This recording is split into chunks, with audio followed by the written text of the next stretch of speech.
નમસ્કાર વિદ્યાર્થી મિત્રો, ધોરણ 9 સંસ્કૃત વિષયની અંદર આગળના વિડીયો લેક્ચરમાં આપણે બીજો પાઠ ભણ્યા હતા, કુલસ્ય આચારઃ એટલે કે કુળની પરંપરા. આ પાઠને આપણે આગળના પહેલા ભાગમાં અડધો પાઠ ભણ્યા હતા. હવે આગળનો પાઠ આ લેક્ચરમાં સમજીશું. સૌથી પહેલાં આપણે આગળ જે ભણી ગયા એનું એકવાર રિવિઝન જોઈ લઈએ. એકવાર ફરીથી જ્યાં સુધી આપણે પાઠ ભણ્યા હતા ત્યાં સુધીનું ભાષાંતર એકવાર જોઈ લઈએ. તો આ પાઠની અંદર ચાતકના બચ્ચાની વાર્તા છે. ચાતક એવું પક્ષી છે કે જે વરસાદનું જ પાણી પીવે છે. આખા વર્ષ દરમિયાન એ પાણી પીતું નથી, જ્યારે વરસાદ આવે ત્યારે જ એ પાણી પીવે છે. એવી એના કુળની પરંપરા હોય છે. તો આ વાર્તાની અંદર ચાતકના એક બચ્ચાની વાર્તા છે, જેમાં ચાતકનું એક બચ્ચું હોય છે જેને એકવાર બહુ તરસ લાગે છે. એની મા પાસે જાય છે અને કહે છે કે મા, મને તરસ લાગી છે, હું પાણી પીવા ઈચ્છું છું. હમણાં વાદળનું પાણી મળતું નથી એટલે તળાવનું જ પાણી પીવા ઈચ્છું છું. એટલે કે ત્યારે વરસાદની ઋતુ નહીં હોય એટલે વાદળનું પાણી નહીં મળે. એટલે એવું કહે છે કે મને તો ખૂબ તરસ લાગી છે, હું વરસાદની રાહ જોઈ શકું એમ નથી, એટલે હું તળાવનું પાણી પીવા જાઉં છું. એની માતા એને કહે છે કે બેટા, આપણે તો વાદળનું જ પાણી પીએ છીએ, તળાવનું પાણી પીતા નથી. આપણા કુળની આ પરંપરા છે, એટલે તું તળાવનું પાણી પી શકે નહીં, એવું એની માતા એને કહે છે. તો ચાતકનું બચ્ચું શું કહે છે? ચાતકનું બચ્ચું કહે છે કે માં, મને બહુ તરસ લાગી છે. અત્યારે આકાશમાં હું વાદળા જોતો નથી, એટલે કે વાદળ આકાશમાં દેખાતા નથી. ક્યારે વાદળ વરસશે અને ક્યારે હું વાદળાનું પાણી પી શકીશ એ હું જાણતો નથી. એટલે તરસથી પીડાયેલ હું વરસાદનું પાણી પીવા જાઉં છું. માતા ફરીવાર બચ્ચાને સમજાવે છે કે બેટા, આ આપણા કુળની રીતિ નથી. કુળની રીતિ તો આપણે જાળવવી જ જોઈએ. આથી તું તળાવનું પાણી પી શકીશ નહીં, તારે તરસ સહન કરીને વાદળાની રાહ જોવી જોઈએ, આવું એની માતા એને કહે છે. પછી માતાનું કહેવું સાંભળ્યા વિના, એટલે કે માતા એને સમજાવે છે પણ એની માતાનું કહેવું એ સાંભળતો નથી. આપણે પણ ક્યારેક એવું જ કરીએ છીએ ને. તો એની માતાનું કહેવું સાંભળ્યા વિના એ ચાતકનું બચ્ચું છે એ તળાવનું પાણી પીવા માટે તળાવ જવા નીકળી જાય છે. રસ્તામાં ઉડતા ઉડતા થાકી જાય છે, ત્યારે એક ખેડૂતના ઘરની પાસે થોડીવાર આરામ કરવા માટે રોકાય છે. ત્યારે ખેડૂતના ઘરની અંદર જે પિતા પુત્રની, એટલે કે બાપ દીકરાની જે વાતચીત થઈ રહેલી હોય છે એ સાંભળે છે. ખેડૂત કેવો હોય છે? તો ખેડૂત એ ઘરનો જે ખેડૂત છે એ એકદમ ઘરડો અને મરણ પથારીએ પડેલો હોય એવો હોય છે. એની બાજુમાં એનો પુત્ર ઊભો હોય છે. એ પુત્ર એના પિતાને કહેતો હોય છે કે પિતાજી, આજે માર્ગમાં મને પૈસાની થેલી મળી, એને જોતાં જ મને ખૂબ ખુશી થઈ ગઈ. મને એવું લાગ્યું કે એનાથી મારી ગરીબાઈ દૂર થઈ જશે. એમ વિચારીને પૈસાની થેલી લેવા માટે મેં હાથ તો લાંબો કર્યો, પણ ત્યારે જ મને આપનો આપેલો ઉપદેશ સાંભળ્યો, એટલે કે યાદ આવ્યો કે બીજાના ધનનો સ્વીકાર કરવો એ આપણા કુળની પરંપરા નથી. આથી મેં એ પૈસાની થેલીનો ત્યાં જ ત્યાગ કર્યો. અહીંયા સુધીની વાર્તા આપણે આગળના લેક્ચરમાં જોઈ હતી. હવે આગળ શું થાય છે એ આપણે જાણીએ અને સમજીએ. તો ચાલો આગળ જોઈએ. ચાતક શિશુ સર્વ શૃણોતિ. ચાતક શિશુ એટલે કે ચાતકનું બચ્ચું સર્વ શૃણોતિ એટલે કે બધું સાંભળે છે. શૃણોતિ એટલે સાંભળે છે. સહ વિચારયતિ અહો, અને તે વિચારે છે. અહો એટલે કે અરે, મરણાસન્નસ્ય વૃદ્ધસ્ય તત્પુત્રસ્ય ચ સ્વકીયમ કુલાચારમ પાલયિતુમ કીદૃશી શ્રદ્ધા. મરણાસન્નસ્ય એટલે કે મરણ પથારીએ પડેલા, વૃદ્ધસ્ય એટલે કે વૃદ્ધની, તત્પુત્રસ્ય એટલે એના પુત્રની, ચ સ્વકીયમ, ચ એટલે અને, સ્વકીયમ એટલે કે પોતાની, કુલાચારમ એટલે કે કુળની પરંપરા, પાલયિતુમ એટલે કે પાળવાની, જાળવવાની, એની જાળવણી કરવાની, કીદૃશી એટલે કે કેવી, અને શ્રદ્ધા એટલે શ્રદ્ધા. એવું કહે છે એ ચાતકનું બચ્ચું વિચારે છે કે વાહ, મરણ પથારીએ પડેલા વૃદ્ધની અને એના પુત્રની કુળની પરંપરા જાળવવાની કેવી શ્રદ્ધા. અહમ તું કુલાચારમ ન પાલયમી. અહમ એટલે કે હું, તું એટલે કે તો, કુલાચારમ એટલે કે કુળની પરંપરા, ન પાલયમી એટલે કે જાળવતું નથી. એ પછી પોતે જ એવું વિચારે છે કે આ લોકોને કુળની પરંપરા જાળવવાની કેવી શ્રદ્ધા છે, હું તો કુળની પરંપરા જાળવતું નથી. વયમ મેઘજલેમ જલમેવ પીબામહ ઇતિ અસ્માકમ કુલાચારઃ એટલે કે વયમ એટલે અમે, મેઘજલમ એવ એટલે કે વાદળાનું જ, પીબામહ એટલે કે પીએ છીએ, વાદળાનું જ પાણી પીએ છીએ. ઇતિ અસ્માકમ કુલાચારઃ, ઇતિ એટલે કે આ, તે, અસ્માકમ એટલે કે અમારી, કુલાચારઃ એટલે કે કુળની રીતિ છે, એ અમારી કુળની રીતિ છે. તમહમ ત્યક્તુમ પ્રવર્તે. તમહમ એટલે કે તે હું, ત્યક્તુમ એટલે કે ત્યજવા માટે, પ્રવર્તે એટલે કે તૈયાર થયો છું. આ અમારી કુળની રીતિ છે, અમે તો વાદળાનું જ પાણી પીએ છીએ, આ અમારી કુળની રીતિ છે અને તે હું ત્યજવા માટે તૈયાર થયો છું. એ તત અનુચિતમ અસ્તિ. આ અનુચિતમ અસ્તિ, અનુચિત એટલે કે અયોગ્ય, અસ્તિ એટલે છે, આ અયોગ્ય છે એવું એ પોતે જ વિચારે છે. આખા પેરેગ્રાફનું એકવાર ભાષાંતર ફરીથી જોઈએ તો ચાતકનું બચ્ચું જે ખેતરના ખેડૂતના ઘરની ઉપર બેસે છે ત્યારે એ બધું સાંભળે છે. એ વિચારે છે, અરે વાહ, મરણ પથારીએ પડેલા વૃદ્ધની અને એના પુત્રની પોતાના કુળની પરંપરા જાળવવાની કેવી શ્રદ્ધા. હું તો કુળની પરંપરા જાળવતું નથી, અમે વાદળાનું જ પાણી પીએ છીએ, એ અમારા કુળની રીતિ છે, તે હું ત્યજવા તૈયાર થયો છું. આ અયોગ્ય છે એવું એ ચાતકનું બચ્ચું પોતે જ વિચારે છે. હવે આગળ જોઈએ. સ ચિંતયતિ. સહ એટલે કે તે, ચિંતયતિ એટલે કે વિચારે છે. હવે અહીંયા એક શ્લોક આપવામાં આવ્યો છે, એને આપણે સમજીએ. પશવઃ પક્ષિણેષ્વ માનવાશ્ચ સદાશયાઃ રક્ષન્તિ સ્વકુલાચારમ રક્ષામિ કુલમાત્મનઃ.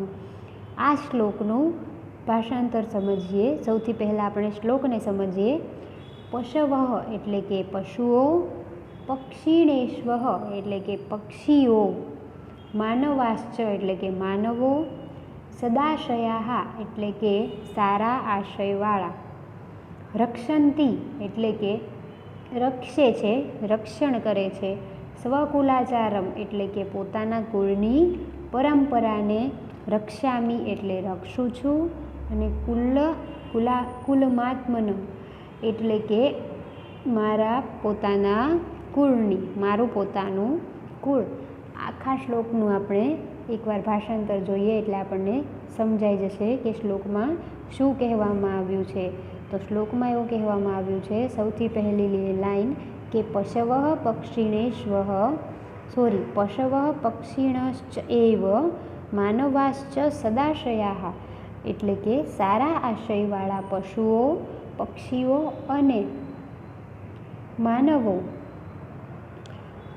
રક્ષંતિ સ્વકુલાચારમ રક્ષામિ કુલમાત્મનઃ એટલે કે પોતાના કુળની પરંપરા જાળવે છે, હું પણ મારું પોતાનું કુળ રક્ષીશ. આવું ચાતકનું જે બચ્ચું છે એ એના મનમાં આવું વિચારે છે. ખેડૂત પિતા પુત્રની વાતચીત સાંભળ્યા પછી ચાતકનું જે આ બચ્ચું છે એના મનમાં આ શ્લોકનું આ વિચારે છે, આ શ્લોકનું યાદ કરે છે, વિચાર કરે છે કે સારા આશયવાળા પશુઓ, પક્ષીઓ અને મનુષ્યો એ પોતાના કુળની પરંપરાને જાળવે છે, હું પણ મારું પોતાનું કુળ રક્ષીશ એટલે કે હું પણ મારા કુળની પરંપરાનું પાલન કરીશ, એની રક્ષણ કરીશ એનું, એવું એ વિચારે છે. આગળનો પેરેગ્રાફ જોઈએ. એવં વિચિંત્ય સહ માતરમ પ્રત્યાગચ્છતિ સર્વવૃત્તાંતમ ચ કથયતિ. એવમ એટલે કે એમ, વિચિંત્ય એટલે કે વિચારીને, સહ એટલે કે તે, માતરમ એટલે કે માતા પાસે, પ્રત્યાગચ્છતિ એટલે કે પાછું આવે છે, સર્વવૃત્તાંત ચ કથયતિ.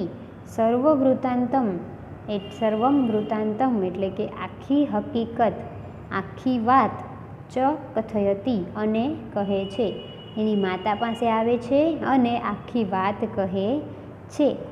માતા સંતોષમ અનુભવતી શિશવે ચ આશીર્વાદમ દદાતિ. માતા એટલે કે માતા સંતોષમ એટલે કે સંતોષ, અનુભવતી એટલે કે અનુભવે છે, આશીર્વાદમ એટલે કે આશીર્વાદ, દદાતિ એટલે કે આપે છે. માતા સંતોષ અનુભવે છે અને આશીર્વાદ આપે છે. અલ્પે એવ કાલે મેઘવૃષ્ટિ ભવતી. અલ્પે એટલે કે થોડા, એવ એટલે કે જ, કાલે એટલે કે સમયમાં, થોડા જ સમયમાં, મેઘવૃષ્ટિ એટલે કે વરસાદ, ભવતી એટલે કે આવે છે. મેઘ થોડા જ સમયમાં વરસાદ આવે છે. મેઘજલમ પીત્વા જાતક શિશોઃ તૃષા શામ્યતિ. મેઘજલમ એટલે કે વરસાદનું પાણી, પીત્વા એટલે કે પીને, ચાતક શિશોઃ એટલે કે ચાતકનું બચ્ચું, ચાતકના બચ્ચાની, તૃષા એટલે કે તરસ, શામ્યતિ એટલે કે શાંત થઈ જાય છે. આ આખા પેરેગ્રાફનું ફરીથી એકવાર ભાષાંતર જોઈ લઈએ. તો સૌથી પહેલાં ચાતકનું બચ્ચું વિચારે છે કે સારા આશયવાળા પશુઓ, પક્ષીઓ અને મનુષ્યો પોતાના કુળની પરંપરા જાળવે છે. હું પણ મારું પોતાનું કુળ રક્ષીશ. આ શ્લોકનું ભાષાંતર હતું જે તમારે યાદ રાખવાનું છે, પરીક્ષામાં પૂછાઈ શકે છે. આગળનું જોઈએ. એમ વિચારીને તે માતા પાસે પાછું ફરે છે અને બધી હકીકત એની માતાને કહે છે. માતા સંતોષ અનુભવે છે અને બચ્ચાને આશીર્વાદ આપે છે અને થોડા જ સમયમાં વરસાદ થાય છે અને વરસાદનું પાણી પીને ચાતકના બચ્ચાની તરસ શાંત થાય છે.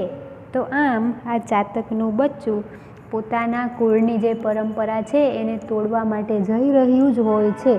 ત્યાં જ રસ્તામાં એને ખેડૂત પિતા પુત્રની વાતચીત સાંભળીને તેઓની કુળની પરંપરાને જાળવવાની જે શ્રદ્ધા છે એને જોઈને ચાતકના બચ્ચાને પણ એવું વિચાર આવે છે કે હું પણ મારા કુળની પરંપરાને જાળવીશ, જેવી રીતે સારા આશયવાળા મનુષ્યો, પશુ પક્ષીઓ પણ જાળવે છે.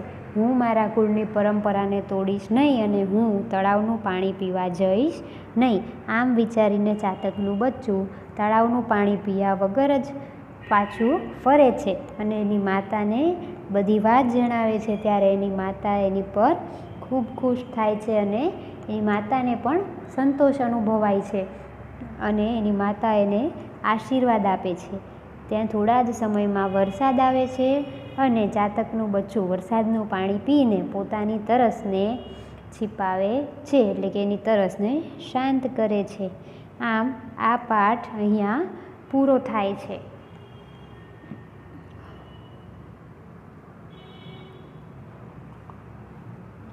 આ પાઠના સ્વાધ્યાયના પ્રશ્નો આપણે થોડા જોઈએ.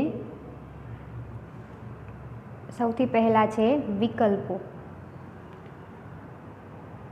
સૌથી પહેલું વિકલ્પ છે એ સંસ્કૃતમાં વિકલ્પો આપવામાં આવ્યા છે.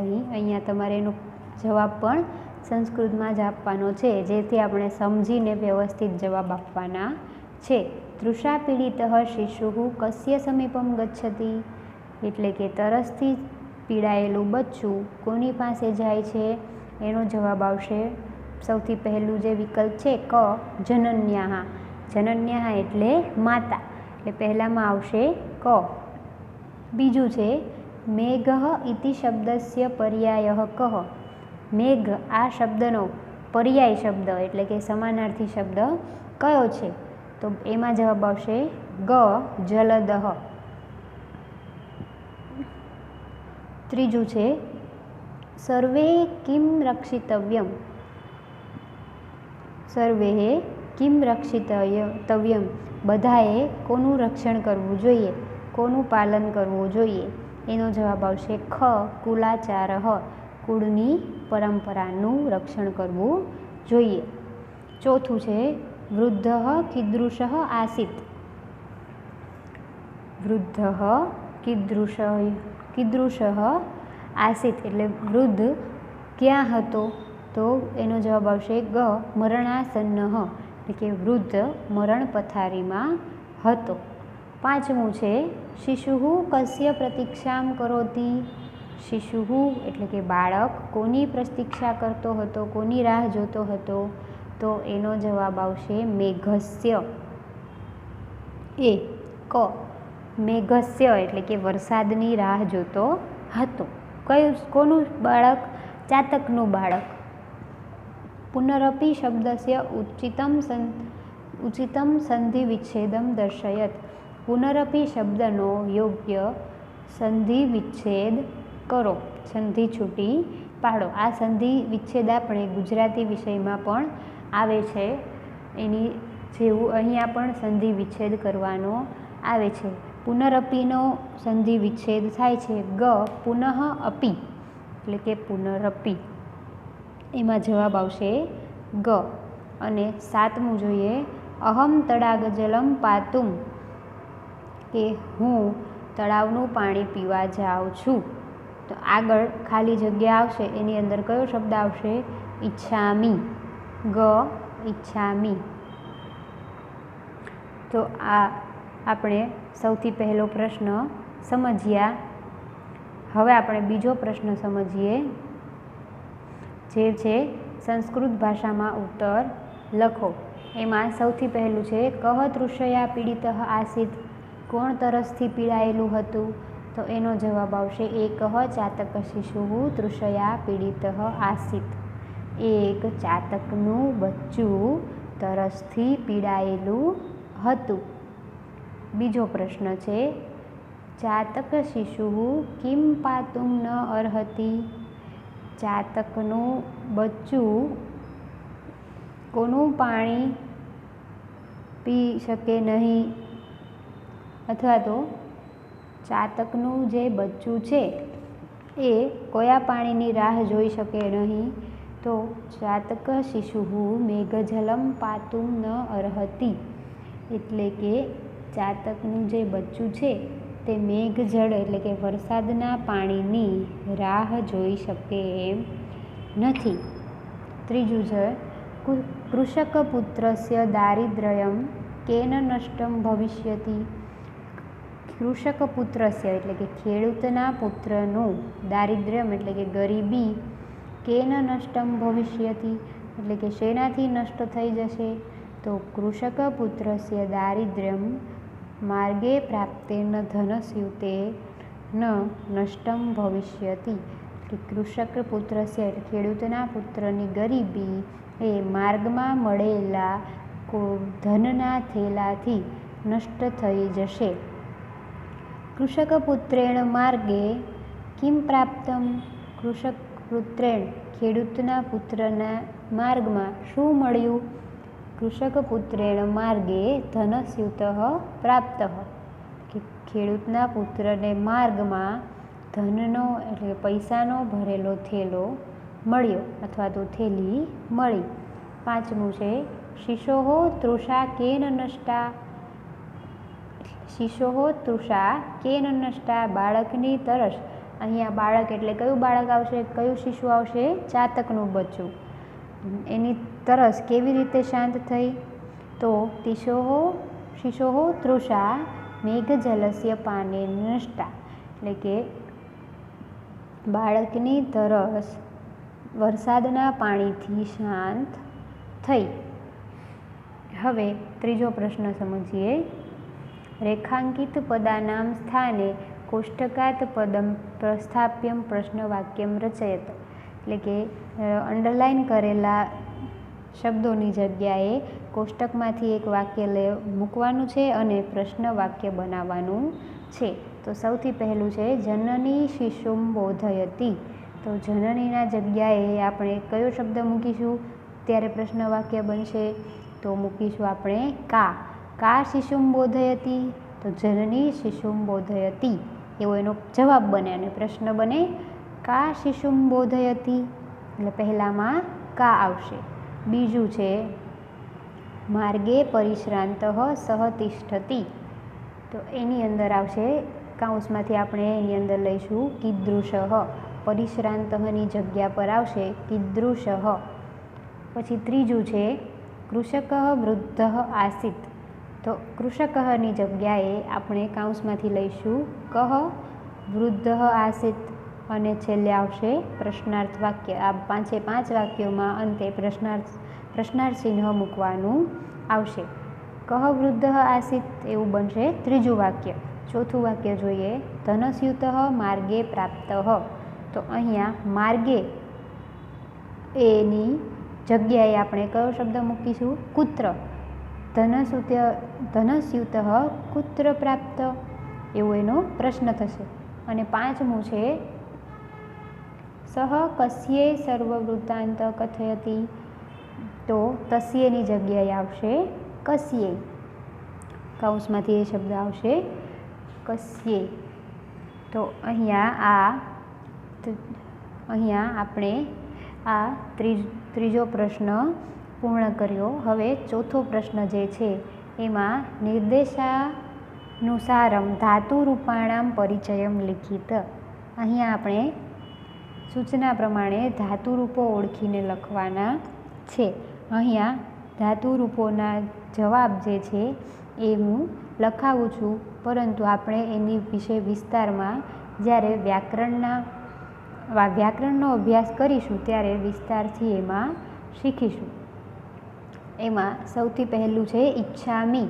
તો ઈચ્છામીનું ધાતુરૂપ છે ઈચ્છ અને એનું કાલ અને લકાર છે વર્તમાન કાલ અને લટ લકાર. પછી એનું પદમ એટલે કે એનું પદ કયું છે? તો પરસ્મેય પદ. અને પુરુષ કયો આવે? ઉત્તમ પુરુષ અને એક વચન. પરસ્મેય પદ ઉત્તમ પુરુષ એક વચન અને વર્તમાન કાળનું આ શબ્દ છે અને એનું ધાતુરૂપ કયું આવે? ઈચ્છ. પછી બીજું છે ગચ્છતિ.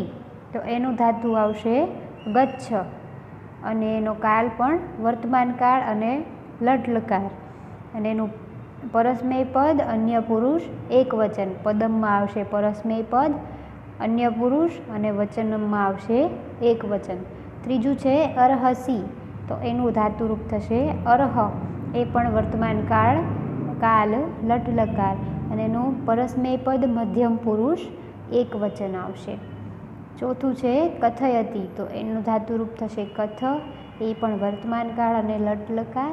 એ પરસ્મેય પદ અન્ય પુરુષ એક વચનમ. પાંચમું છે વદતી. તો એનું ધાતુરૂપ થશે વદ. એ પણ વર્તમાન કાળ લટ લકાર. પરસ્મેય પદ અન્ય પુરુષ એક વચન થશે. તો આ હતો પ્રશ્ન 4. હવે પ્રશ્ન 5 જોઈએ. કુલાચાર એટલે શું? માતૃભાષાયામ ઉત્તરાણી લિખિત. માતૃભાષામાં ઉત્તર લખો. આ ગુજરાતીમાં પણ જવાબ આપવાના છે. કુલાચાર એટલે શું? તો કુલાચાર એટલે કુળનો આચાર, કુળની પરંપરા કે રીતિ. રઘુકુળની પરંપરા હતી એક વચની રહેવું. પિતા દશરથના કૈકેયીને આપેલા 2 વચનોની પૂર્તિ કરવા શ્રી રામે રાજત્યાગ કરીને 14 વર્ષનો વનવાસ સ્વીકાર્યો હતો. આ થયો પહેલા પ્રશ્નનો જવાબ. હવે બીજો પ્રશ્ન જોઈએ. માતા ચાતક શિશુને શું ન કરવા કહે છે? શા માટે?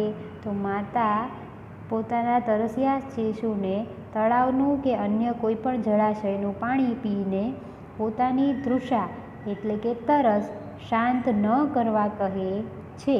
તે પોતાના બચ્ચાને કહે છે કે મેઘનું સીધું વૃષ્ટિરૂપે પડેલું પાણી પીવું એ જ આપણા કુળની સાચી પરંપરા છે.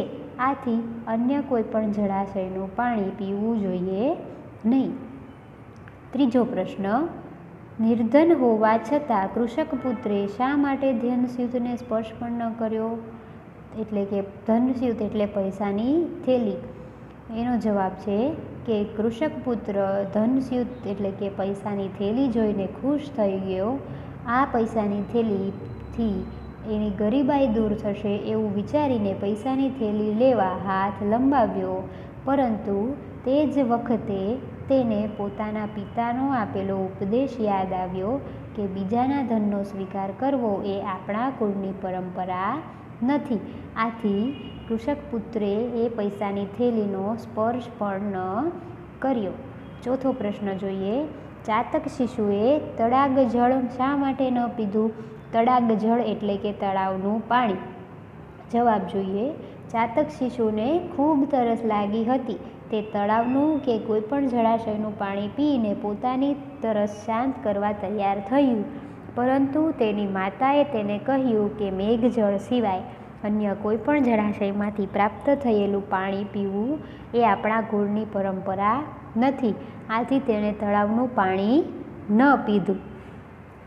તો અહીંયા આપણે બીજો પાઠ અહીંયા પૂરો થાય છે. આગળના લેક્ચરમાં આપણે આગળનો પાઠ જોઈશું.